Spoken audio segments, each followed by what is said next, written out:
স্বরূপে যেন ফিরতে শুরু করেছে রাজধানী ঢাকা। ঈদের ছুটি আগামীকাল থেকে কিন্তু শেষ, আজকেই কিন্তু শেষ দিন, সাপ্তাহিক ছুটি সহ ঈদের যে ছুটি সেটা আজ শেষ দিন এবং আগামীকাল থেকে প্রায় সকল ধরনের অফিস এবং কার্যালয় যেগুলো রয়েছে, মূলত দাপ্তরিক কাজ যেগুলো রয়েছে, এছাড়া ব্যবসা প্রতিষ্ঠান, প্রায় সকল কিছুই কিন্তু আগামীকাল থেকে আসলে খুলে যাচ্ছে।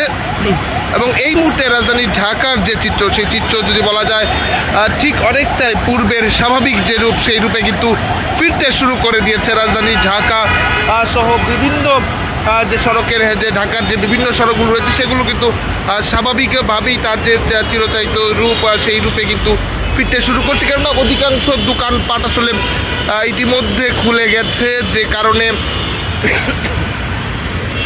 ঈদের দীর্ঘ ছুটি শেষে কিন্তু মানুষ ঢাকায় ফিরছে। বিশেষ করে দূরপাল্লার বাস টার্মিনালগুলোতে কিন্তু মানুষের উপচে পড়া ভিড় লক্ষ্য করা গেছে। সদরঘাট থেকে শুরু করে কমলাপুর রেলওয়ে স্টেশন, সব জায়গায় কিন্তু মানুষের বাড়তি যে চাপ, সেই চাপটি কিন্তু আমরা লক্ষ্য করছি। মূলত বাড়ি থেকে ঢাকায় ফেরার যে দৃশ্য, সেই দৃশ্য কিন্তু আমরা লক্ষ্য করছি। এবং টানা কদিন কিন্তু সড়ক আসলে গাড়ি থেমে থাকতে দেখা যায়নি, তবে আজ আবারও সেই সিগন্যালের যদি বলা যায় গাড়ির সংখ্যা কিন্তু গণপরিবহনের সংখ্যা আগের থেকে কিছুটা বেড়েছে, যদিও বা তারপরেও অনেকটা আসলে কম। যেমনটি বলছি, স্বাভাবিক রূপে ফিরতে শুরু করেছে।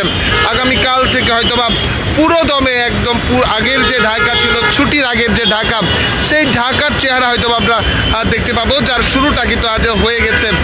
আমরা সড়কে লক্ষ্য করেছি গেল কিছুদিন আগে সিএনজি আর ব্যক্তি মালিকানাধীন গাড়ি এবং অটোরিকশার আধিপত্য থাকলেও আজ কিন্তু বেশ পরিমাণ গণপরিবহনের সংখ্যা কিন্তু আসলে বেড়েছে। এবং এই গণপরিবহনের সংখ্যা বাড়ার কারণে কিন্তু রাস্তাঘাটে সড়কের যে মানুষের যে চলাচল, সেটি কিন্তু সীমিত ছিল।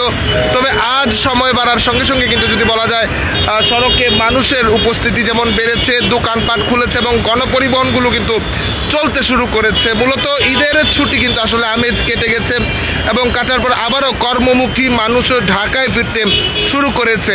আমরা লক্ষ্য করেছি বিভিন্ন দূরপাল্লার যে বাসগুলো রয়েছে, সেই বাসগুলোতেও কিন্তু বাসে করে মানুষ ঢাকায় ফিরছে এবং ঢাকায় ফেরার কারণে আবারও যেহেতু সরকারি ছুটি শেষ হচ্ছে, সেই সঙ্গে বেসরকারি এবং ব্যক্তি মালিকানাধীন যে প্রতিষ্ঠানগুলো ছিল সেগুলোরও কিন্তু ছুটি শেষ হচ্ছে। এবং আজ শনিবারের মধ্য দিয়ে কিন্তু আসলে এই ছুটির শেষ ঘটবে এবং আগামীকাল রবিবার থেকে পুরোদমে অফিস আদালত খুলবে। তারপরেও কিছুটা রেস্ট থেকে যাবে ছুটির, হয়তো বা আগামী সোমবার থেকে পুরোদমে স্বাভাবিক যে পূর্বের সময়ের যে ঢাকা, অন্যান্য সময় যেরকম ঢাকা থাকে, সেই ঢাকা কিন্তু ঢাকার স্বরূপ দেখতে পারবো, যার শুরুটা কিন্তু আজ হয়েছে। আমরা লক্ষ্য করেছি ঈদুল আজহার উপলক্ষে আমরা জুলাইয়ের 5 তারিখ থেকে ছুটিতে গিয়েছিল চাকরিজীবী যারা মানুষ রয়েছেন, কর্মজীবী মানুষ যারা রয়েছেন, এবং ঈদের দুদিন আগ থেকেই আসলে সকল ধরনের প্রতিষ্ঠানগুলো কিন্তু আসলে বন্ধ, ছুটিতে দেওয়া হয়েছিল।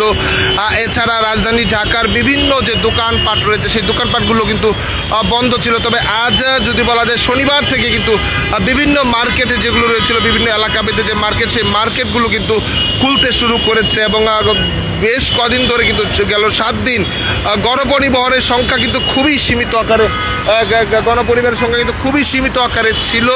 এবং তবে আজ সেইটি কিন্তু আসলে অনেকটাই বেড়েছে, যা আগামীকাল হয়তো বা আরও বাড়বে বলে কিন্তু ধারণা করা হচ্ছে। এবং যেমনটি ধারণা করছে আগামী রবিবার, মানে বলতে গেলে আগামীকাল, সেই আগামীকাল থেকে কিন্তু পূর্বের যে ঢাকা, সেই ঢাকার অবস্থা কিন্তু আসলে ফিরে আসবে।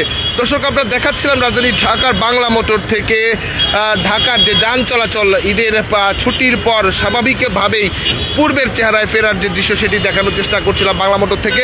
ঠিক একই চিত্র রাজধানী ঢাকার বিভিন্ন জায়গাগুলোতে আমরা কিছুক্ষণ আগে কারণ বাজার দেখেছি, ঠিক গুলিস্তান অঞ্চল দেখেছি, সব জায়গায় মানুষ কিন্তু এক ধরনের ভিড় রয়েছে। যেহেতু ঢাকা ফিরছে মানুষ, সেই ফিরতি পথের মানুষ কিন্তু আসলে এই মুহূর্তে ঢাকার দিকে আবারও যে ঢাকার উপর যে চাপ, সেই চাপটি কিন্তু শুরু হচ্ছে, পূর্বের অবস্থায় ফিরে যাচ্ছে ঢাকা।